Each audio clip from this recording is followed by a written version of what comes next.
జాకారం గురుకుల ఆశ్రమ పాఠశాల సోషల్ వెల్ఫేర్లో చదువుతున్న విద్యార్థులకు పూర్వ విద్యార్థులకు శుభాకాంక్షలు తెలియజేస్తూ, ములుగులో ఈ జాకారం రెసిడెన్షియల్ స్కూల్ అనేది చాలా ప్రసిద్ధి అన్నమాట.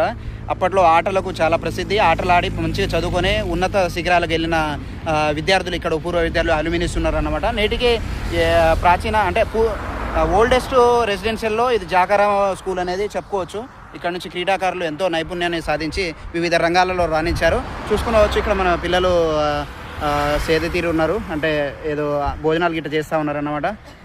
తర్వాత ఈ entrance Telangana social welfare residential school అని ఉందన్నమాట. ఇక్కడ నేటికి లోపలైతే గేమ్స్ అయితే ఆడుకుంటూ ఉన్నారు. టువర్డ్స్ గట్టమ్మ దేవాలయము ములుగు దగ్గర అన్నమాట. ములుగు జిల్లాలో ఇప్పటికీ చాలా ఫేమస్ ఇది జాకారము. మిత్రుడైతే వచ్చారన్నమాట. వాళ్ళ విద్యార్థులకైతే కూడా హాయ్ చెప్దాం. Hi friends. ఓకే.